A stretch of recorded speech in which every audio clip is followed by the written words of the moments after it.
A focus on global banks and job creation will feature on day 2 of deliberations at the World Economic Forum. The banks have been under immense pressure in an economic climate that's marred by various challenges. Our business anchor, Tumisang Ndlovu, is in Davos for us. She joins us now live. And Tumisang, to what extent are some of these banks bearing the most of these current economic woes?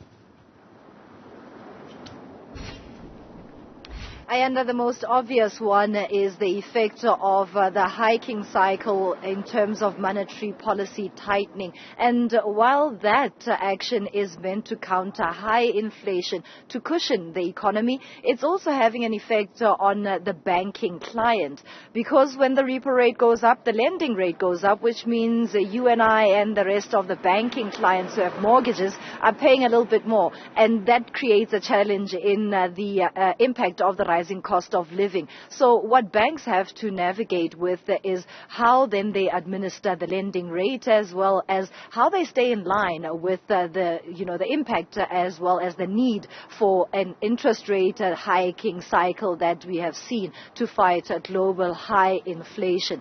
Another issue that will come up around the challenges that the banking sector is facing is that they've always been described as resilient in most economies. But what we are seeing with the looming global recession is that the banking sector is starting to feel the pinch. They have many times, particularly in late last year, reported good financial results. However, going into 2023, that picture is slightly changing because their client base is affected by the world economy. There's also going to be a discussion later today about how the banking systems marry with the central banks and their decisions when it comes to monetary policy overall, not just tightening, but also how a monetary policy is administered. The big debate in South Africa is whether the central bank should be expanded with their mandate to allow for even more room to cushion the consumer. Ayanda. Yeah, another big debate around the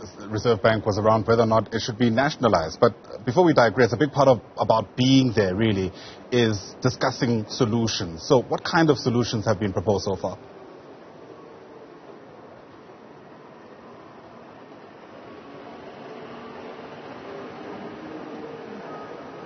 All right, it looks like we've lost our connection to Tumisang. What a pity, because these are all such important discussions.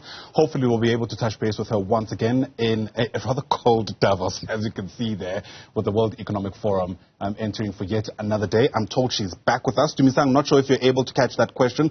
I was asking of the solutions that we now know have been proposed in response to these issues there.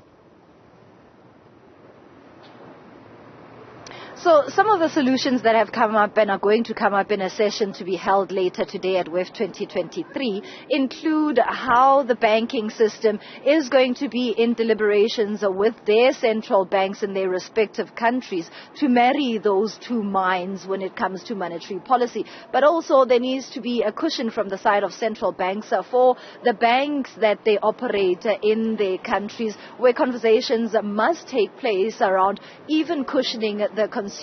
Another topic of interest, Ayanda, that I must mention is the digitization of the banking system. The cashless payments and a cashless system have become quite important in the world economy. And also, speaking of that digital pivot within the banking industry, we must also then put a spotlight on cryptocurrencies.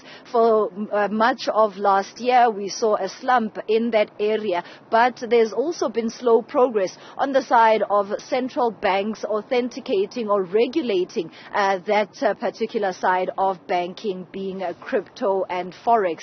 How far that discussion is going to go, it's a wait and see game at this stage, as there are benefits, but at the same time there have been quite a lot of negatives and irregularities within that space, and that has dictated why central banks have been quite slow in moving towards a regularization. But criticism has also come out on that side, that the delay of central banks in making regulation available for cryptocurrency has left loopholes in that system, Ayanda. Absolutely. It's an issue that's around banking that affects all of us, and that's why we'll be watching that part of the forum with you as it continues to unfold. Tumisang Ndlovu, once again, live to us there from Davos. Thanks very much indeed.